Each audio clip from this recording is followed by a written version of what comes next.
Hi, everyone. Hillary and Adam, thank you so much for your presentations, and to everyone in the audience who's here as well to tune in for this presentation and Q&A. And I'm just going to jump right into some of the questions, and I'll just kind of flip flop back and forth between the two of you. My first question is for you, Adam.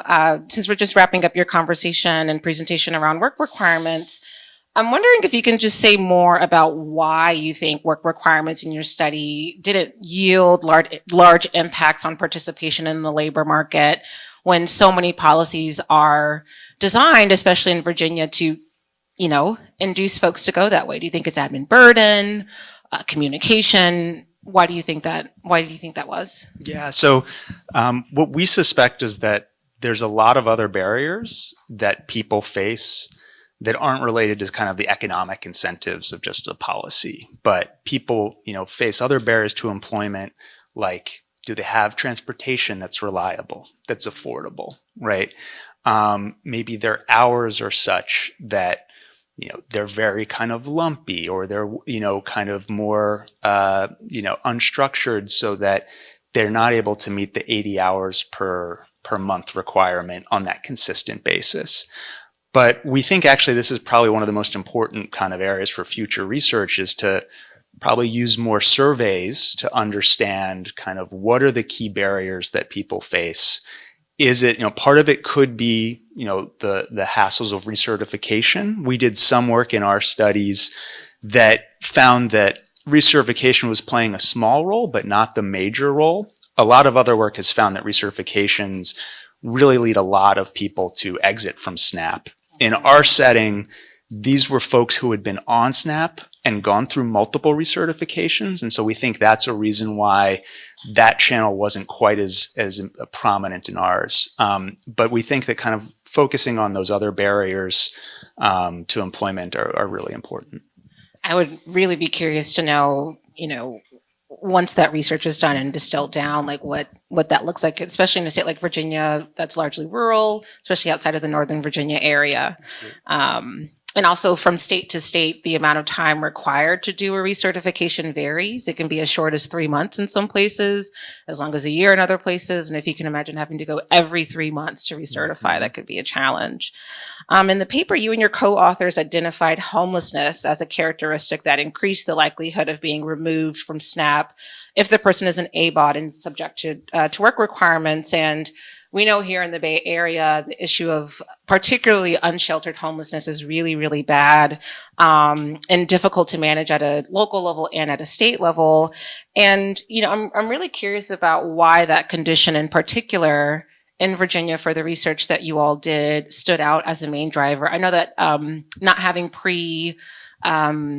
income before participating in the program is also a factor, but what do you think it was about homelessness in particular that stood out for removal from SNAP when that work requirement kicked in? Yeah, so this result was really striking for us, and it was probably one of the strongest results we had in the paper in terms of who was affected. Here's again a case where we're largely speculating based on what we think is likely, as opposed to providing direct evidence. But housing is crucial, and Absolutely. It is important for people's health, for people's safety, right? And the idea that you can hold down steady employment if you don't have stable housing, it's just much more challenging. And so I think that people face many other challenges that those with stable housing don't, and part of those really reduce their ability to meet these work requirements. It's also the case if you're applying for a job and if you don't have a physical mailing address, that can be that can make it much harder. So we kind of think, right, of all the characteristics we looked at, like housing is one of the most central and core necessities for people. And so the fact that that group, previously had not been exempt from the policy, it kind of fits with that idea that there's many kind of determinants to people's employment. Thank you for that. Turning to you now, Hillary.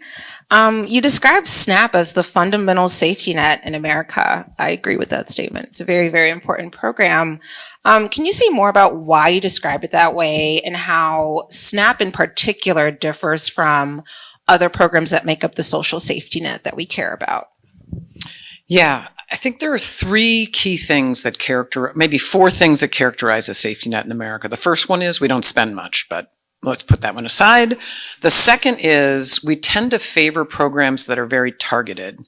We tend to devise, like, there's the deserving poor and the undeserving poor. That comes from, history of structural racism. There's a lot built into that. I think that probably intersects with the work requirements. But the result is we have programs that are very targeted. Okay, if you're elderly and you have a work history, you've got Social Security, that's really good. If you're disabled and you can meet these very difficult and onerous disability criteria, you'd be covered by some disability benefits, and you get that, then you'll also get Medicare. So that's another kind of category.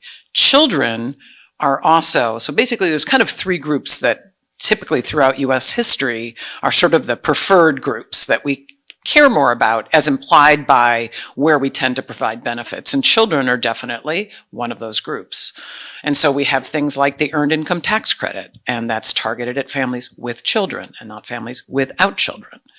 So we have a very targeted system, and that leaves a lot of people out. That's the first thing.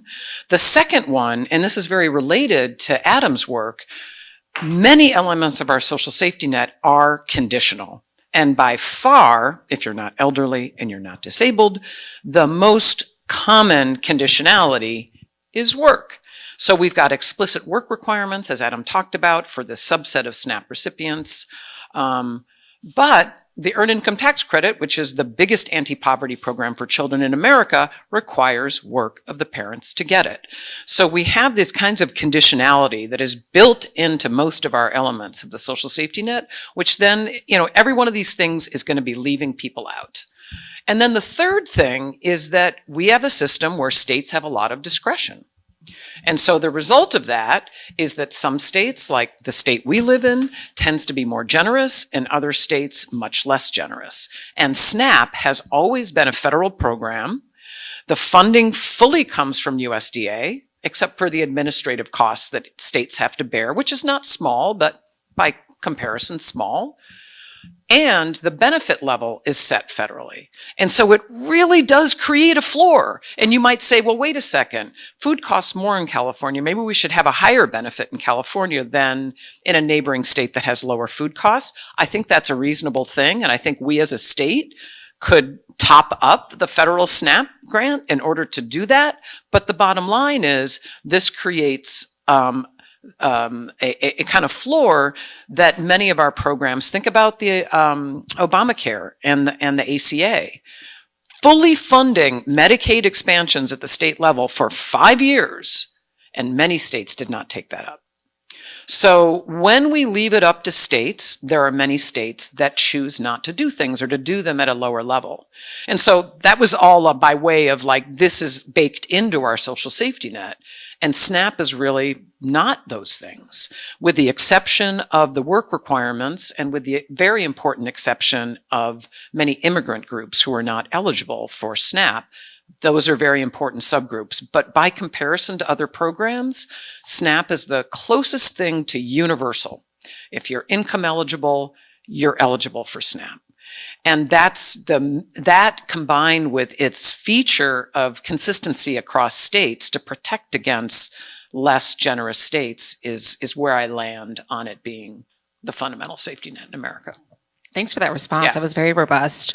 I just want to plug that the USDA just released the 15th edition of the SNAP State Options Report. Folks, advocates were really, really waiting for an updated version. And what that report articulates are the recertification processes that state agencies can use for participants in the SNAP program, if they want to use electronic signatures, if they want to use a 3-month, 6-month, or a 12-month recertification process. It's a very comprehensive document, and for anyone who wants to work in SNAP advocacy in the future, oh my God, hi Susanna. It's a very, very comprehensive report, and it was really good to see the USDA release that. And I also just wanted to plug that there was legislation in the legislature, in the California state legislature last cycle, to introduce a supplemental benefit for California SNAP CalFresh participants, given the high cost of food and a lot of the changes that came down from the federal level. And to kind of tailor into the next question, I really want to talk about the nutritional aspect of the program. You and other researchers' work on SNAP has documented both the short-term and the long-term benefits of the program. And we saw earlier measurements around mortality, incarceration, college attendance, home ownership, and more. And I'm wondering if you can really walk us through why this nutrition program, in particular, why uptake of this program is tied to those long run outcomes versus Medicaid versus cash assistance. What is it about the food and maybe nutritional uptake of the pregnant mother? Walk us through what that looks like and why those benefits might come from that. Yeah, so I guess I'll preface this by saying that maybe this is kind of like Adam's response about, we don't observe everything. There's a lot we don't know. Our evidence on the long run impacts, we usually start by just and by start, I mean, it takes years to get to this. Research takes a long time, but we typically start by just trying to establish, is there something there? And I think now we're in the world of saying, okay, it looks like there's something there. Now let's back up and see if we can try to learn more about how we got there. And so this is my kind of best way of kind of trying to piece together what I think we know. And the first thing is there's a very robust, long-standing set of studies and research in epidemiology and nutrition sciences and many other associated fields that consistently finds this very important result that started by studying the process in utero. And so there were these very important studies that showed that when women have access to adverse nutrition during pregnancy,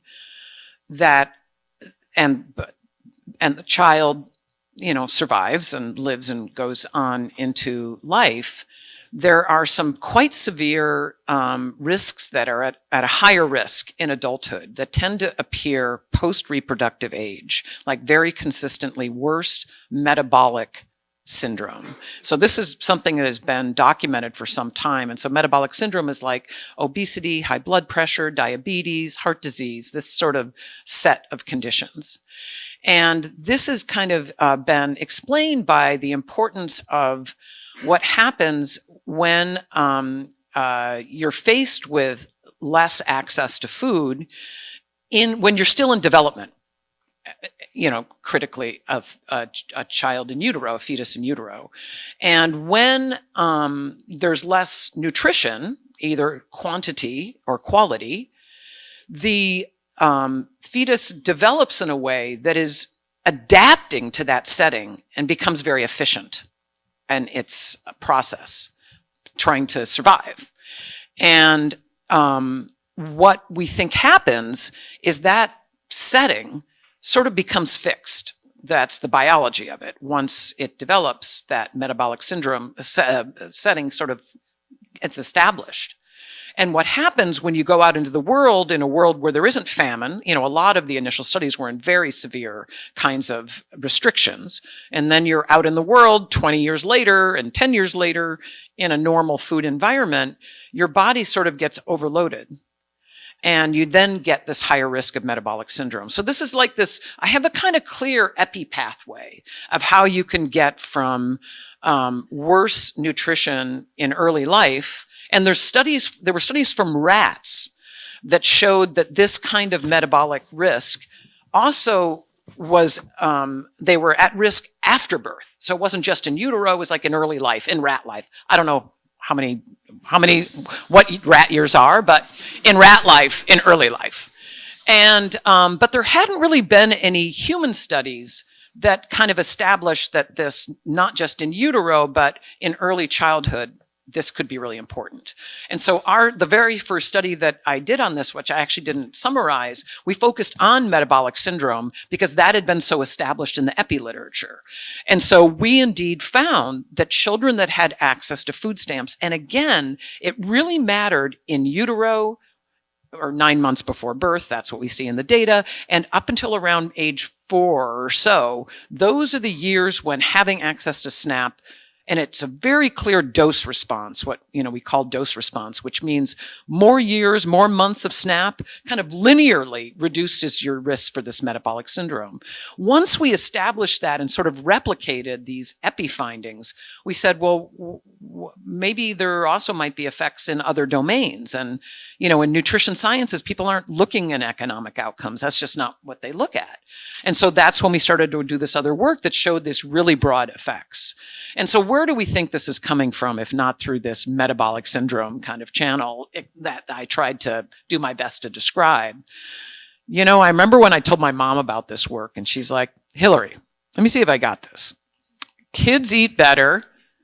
They go to school. They might do better in school, and they end up with a better education. And I said, well, Mom, that seems like that's probably about right. And she's like, how long have you been working on this? I'm like, yeah, it's been a while, and it took me 25 years to even think to do it.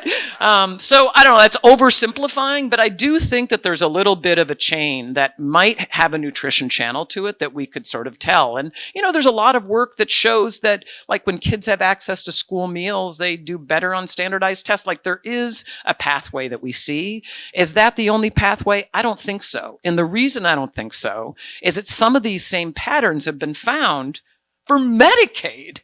And as I like to say, you can't eat Medicaid. No, you can't. Although it might free up some resources for spending more on food. So I think it's complex and we don't really know. Thank you for walking us through that.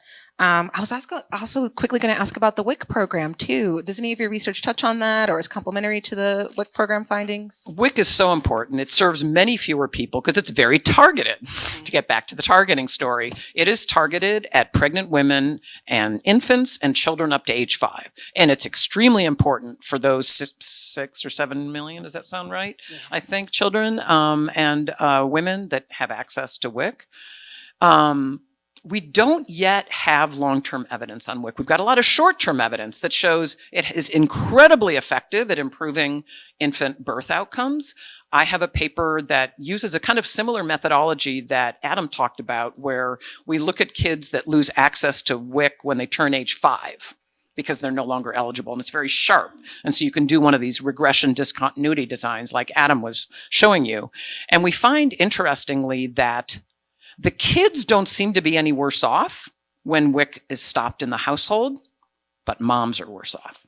So moms are insulating their children, which of course makes perfect sense, but that's sort of what our findings were. But we don't yet have a study. We just haven't had the ability to figure out the linkage in order to do the long-term effects of WIC. I'm sure it's coming, but we don't have it yet. I feel like it's on the way. It's on the way. I'll be paying attention to that. Thank you. I want to turn back to you, Adam, and we're going to talk a little bit about Arkansas. You mentioned Arkansas in your study, and really, really important state, and been a couple of times. I have some family from Arkansas.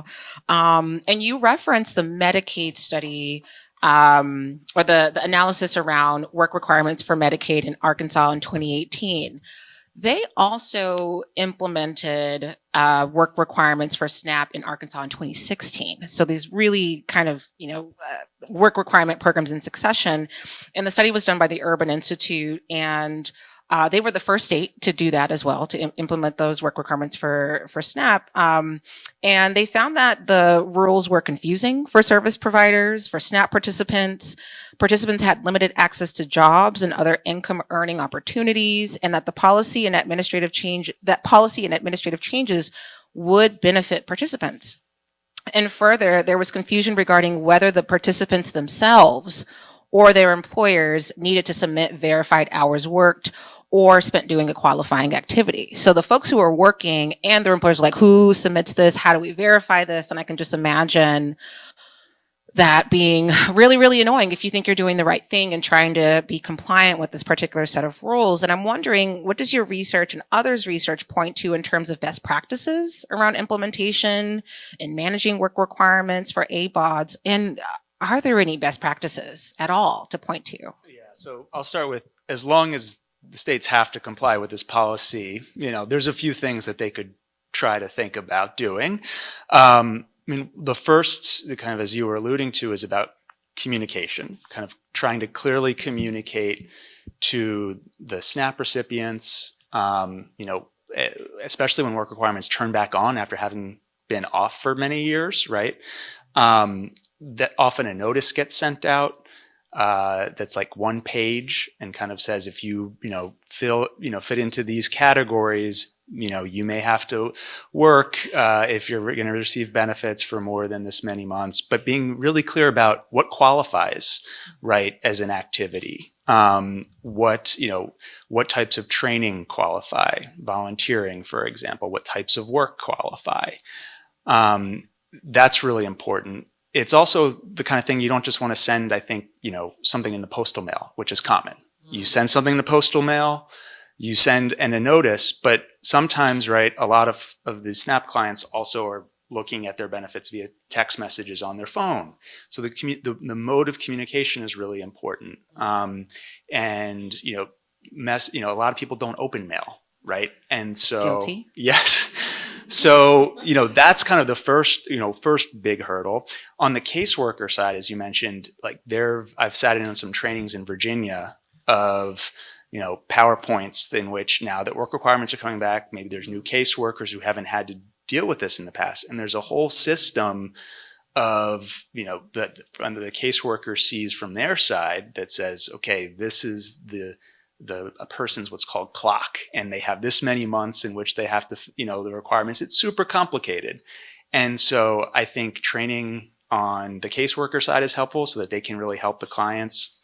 I'm saying clients because that's how the Department of Social Services often refers to them. I think that's a good thing. Yeah.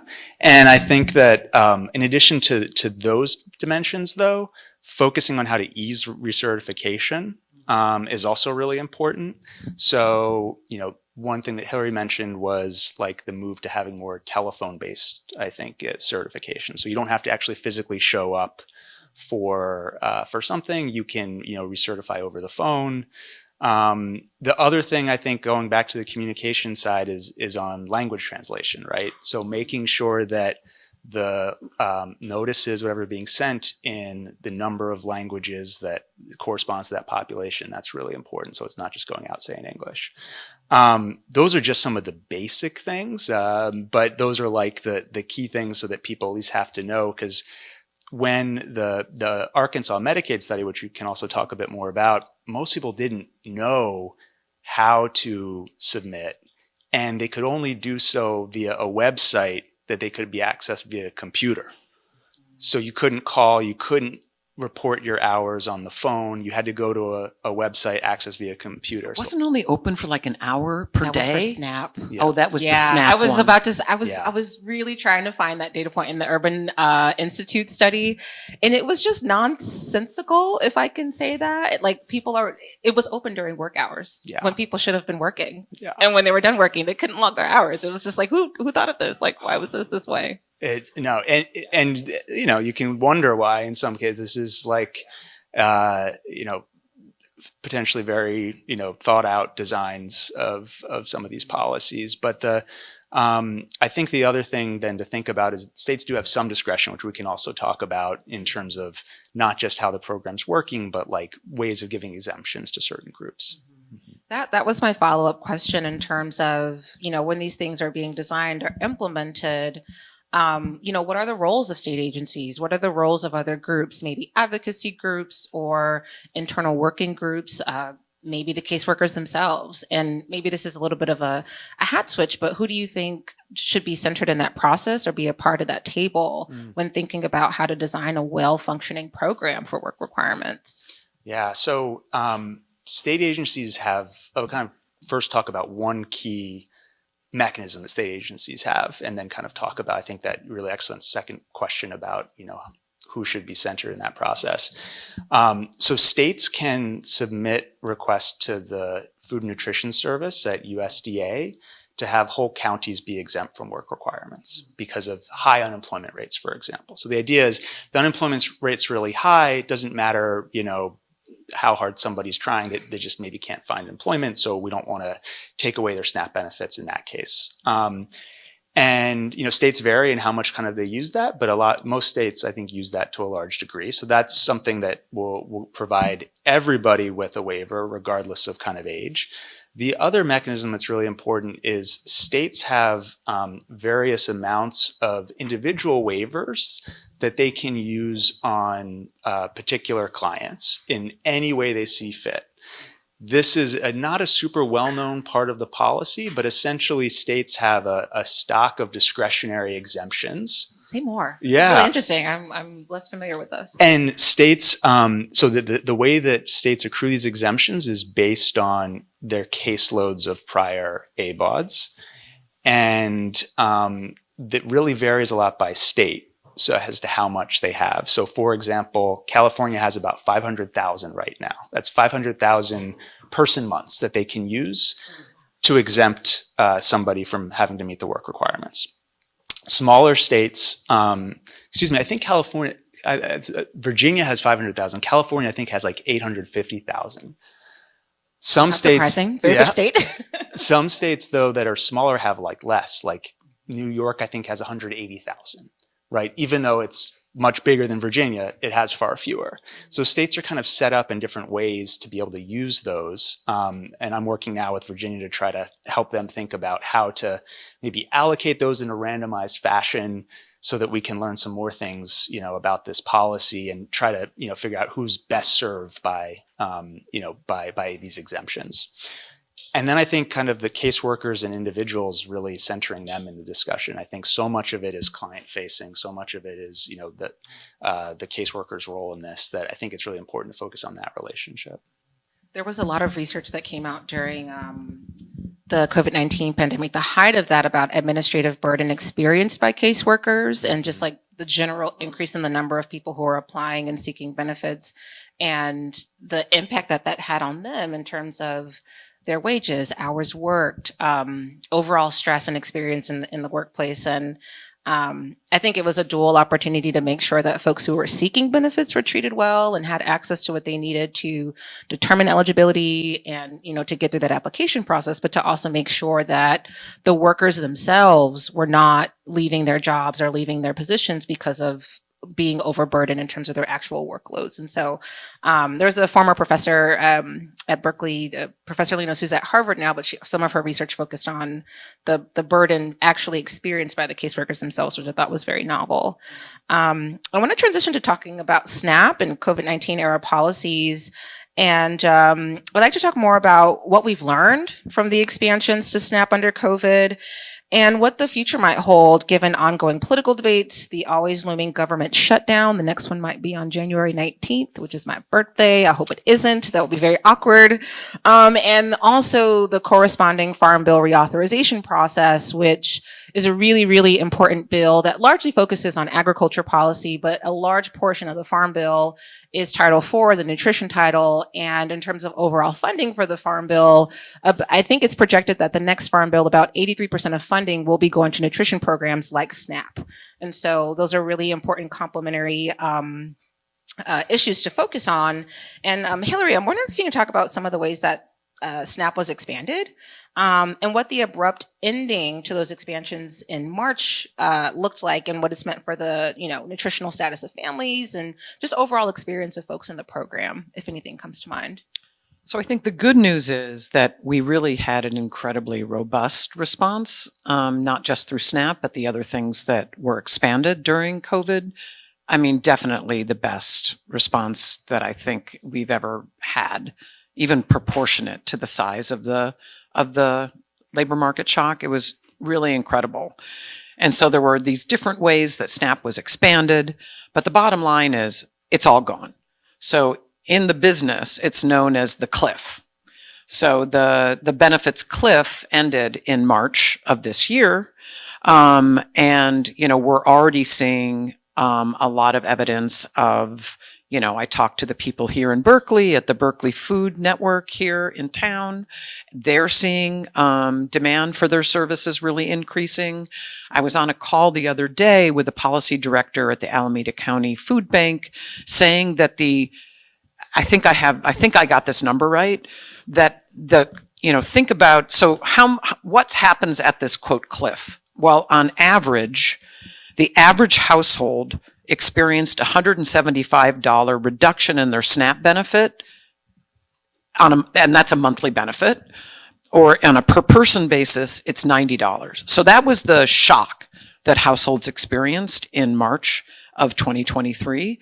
And on this call, the policy director said that the aggregated amount of the size of that decline in benefits for Californians amounted to the equivalent of 3 million fewer meals funded per month, which was a very concrete way to think about. $250, we can think about what that means for a household, but sort of thinking what that means more broadly in the state, I thought was really very effective to realize the scale of this cliff. So there's one element of, of all the things that happened during COVID, one thing was permanent. So this is very in the weeds. I won't go into the details, but the question is, how does the U.S. set what the benefit level should be? It's actually a basket of goods, just like, you learned about the CPI in your first econ class, maybe not, I don't know.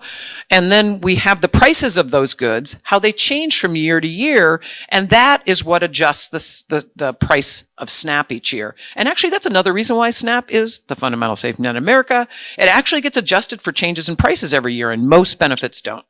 The most of them, Congress has to pass something for them to increase. So that's a side note. In any case, it turns out that what is in the basket, or if you think about it that way, has really not changed since the 50s. And I don't mean, because they used 1950s data to come up with the food stamp program when it started in the 60s. And I don't mean that it literally is exactly the same items, but it hasn't been modernized for things like people buy ready-to-eat food now, and that's pretty normal. One. Number two, the average person no longer spends, 24 hours per week preparing dinner. It's just not the way that food is prepared these days. So the Biden administration and the U.S. Department of Agriculture did this modernization of the pricing that undergirds the benefit level. Super in the weeds, but unbelievably important. So when they did this modernization to the Thrifty Food Plan, that's what it's called, it effectively led to a 21% increase in benefits.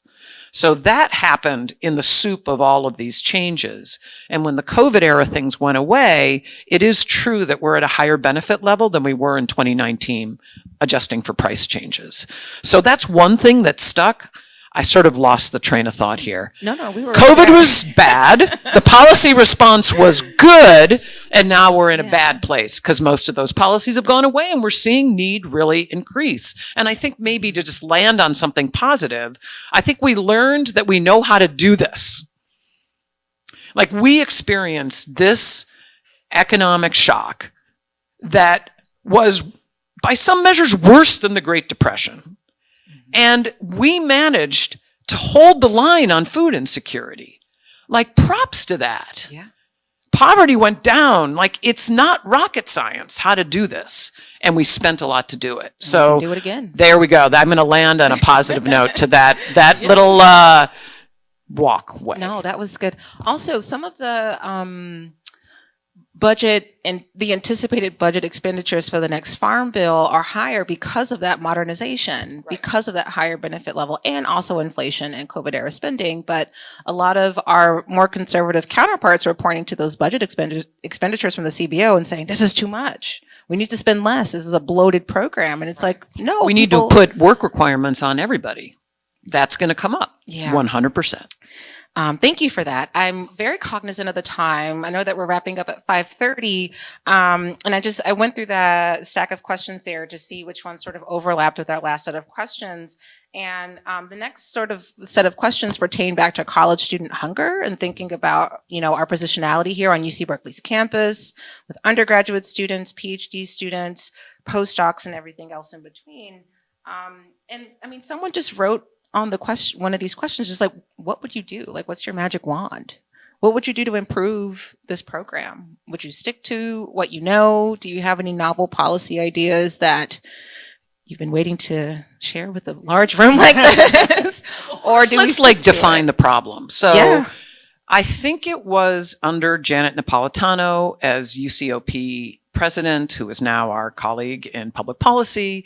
And she, under the UCOP, we'd never measured food insecurity at the University of California, period. I don't think, I don't know, but I'm guessing that not any universities had. So they actually initiated a survey and first time measured it.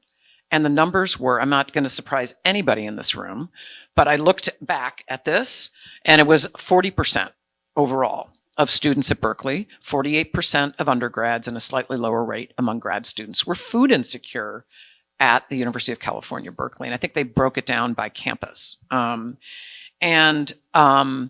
sort of led to the University of California making a commitment to spend more money on services at the university, as exemplified by the Basic Needs Center here at Berkeley, and with the incredible leadership of our very own Ruben Caneo, who has really been very much a leader in this space for student access to basic needs and in making SNAP more available at the university level. And I'll just shout out our student, Gabby Lara, in the back of the room, who is really interested in trying to do evaluations of the effective expansions of SNAP to college students. This is kind of to the undergraduate population, which I think Adam might know more about this than me, but trying to understand how getting access to SNAP improves students' experiences in college. Are they able to stay enrolled? What kinds of majors do they end up in? Are they more likely to graduate in a standardized time period? And we don't really know the answer to those questions, and I think that we're going to learn a lot about how central SNAP is for this population. And we need to continue to make inroads, I think, to expand access.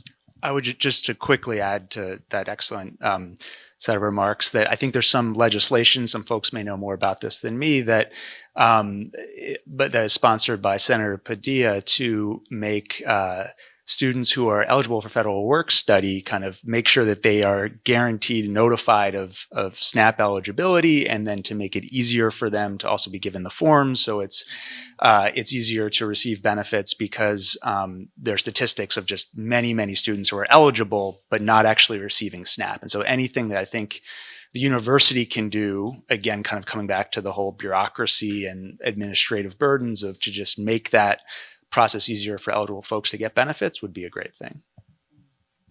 There was a question here around data availability related to SNAP. When I used to work at the Congressional Hunger Center and in DC, September was always kind of like a policy holiday because that's when a lot of the data comes out from the USDA, the household food security assessments regarding individual and household food security status, but it's always retrospective. It's like from 1 year before. And so in the meantime, when folks are, doing analyses and planning for research, what sort of tools or mechanisms might be in place to think about, the current impact of information and trying to get more of a current view versus like the sort of retrospective view? And even for the data you were presenting on earlier, Hillary, most of it was from 2019. And so, what does it look like to really stay on top of the most recently available data? And also maybe for folks in the audience, like what sort of agencies or sources should they be looking to maybe use this in their own projects or in other sort of issue areas or assignments that they might be interested in? Where are you all looking for the data? Well, I would say another positive development of the COVID crisis is the census started out this census pulse survey, which they literally kitted out of nothing. There was nothing. Like the census has its set surveys, they do what they do, and they basically generated this pop-up survey because they wanted to do surveillance. We couldn't wait a year to find out what food insecurity was. And so this census pulse survey was a very rich source of, I called it real-time data, but of course it wasn't real-time. You know, it was like you'd get food insecurity from 6 weeks ago or something like that. I think that was about the time lag. But that's a lot better than waiting a year to find out about last year's, food insecurity. So I think maybe we might learn something from that. And maybe, the challenge is, like, the administrative data like Adam used is amazing and we love it. And there's a lot of work on SNAP because a lot of Department of Social Services are very interested in learning about their program and they want to serve the population. And so they're willing to make partnerships with researchers. But to measure food insecurity, you can't use administrative data. You need to survey people and ask them questions. And that inherently is just a different process. Mm-hmm. Yeah. And I would add too that, for interested researchers, collaborating with state departments of social service or county department of social services is really important because they have often, the interest, as you said, Hillary, but not necessarily the capacity to be able to run lots of analyses that, would be really important and useful in real time. And so I found, working with Virginia over the years that's been really helpful in trying to help them with their problems. They try to help me with designing studies that can answer questions they're interested in. I think that kind of collaboration can be really helpful. Mm-hmm. And to sort of round out two of the questions that were in there and to, use our last couple of minutes wisely, what's on the horizon next for research like this, either from your peers or for yourselves? What other questions do you still have that one would hopefully make program administration more, efficient and positive experience for people who are in the programs, but also in terms of generating knowledge for how we understand the social safety net that we pay for and have access to? And either one of you can answer first. Go first. Yeah. Okay, I'll mention two things. One is the thing that I've been thinking a lot about is, and this kind of like transcends my researcher hat and my, policy hat, and that is, if in fact we've established that these programs aren't just something we have to do this because, people need to buy their food or whatever motivates people to support these programs. But if we're learning over time that actually the social safety net generates social mobility, like it is a generational investment. If we spend more today, we spend less in the future. That's like from society's standpoint. But it's also a mechanism to try to help social mobility and to limit persistent intergenerational poverty. And my question is, to what extent, and this isn't the kind of work that I do, but hopefully many of you incredibly talented people in this room, I'm trying to figure out how that scientific finding could help impact the policy debate around whether these programs are worth investing in, and whether or not we could sort of change the conversation a little bit to be a bit less worried about, well, if we give some folks some money, they're probably going to work less. And to bundle, that's always going to happen. That's always going to be there. But can we also have, and what good does this program do? And how should we think about it from the standpoint of an investment in the next generation? So that's what sort of like is the constant link in a lot of the things that I'm doing, my scientific work and my policy work. So we'll keep an eye out. What about you, Adam? So I mentioned kind of using this set of discretionary exemptions to study work requirements in more detail. So I'm partnering with Virginia, and this is with Tim Layton and Adriana McIntyre as co-authors, to try to understand, if we would allow people to have 6 months of benefits, 12 months of benefits without having to meet the work requirements, and if they could extend recertifications to 12 months to longer too, would that improve outcomes, right? So the way that we're trying to do this is to allocate those exemptions randomly so that it's fair. And we can hopefully allow, so we're making the situation kind of less onerous for anybody. We're not, we certainly would not make more people face work requirements than they'd have to. And we're hoping to then also study a lot of these other outcomes, health, food insecurity, other kind of measures of economic well-being, to try to understand, what states can do in terms of allocating the few exemptions they have available to folks so that it kind of is getting the most benefit. We are at time. We thank you for your knowledge and for your expertise and for sharing that with everyone here at the community, and also for everyone who will be tuning in virtually to watch the recording. Thank you all so much.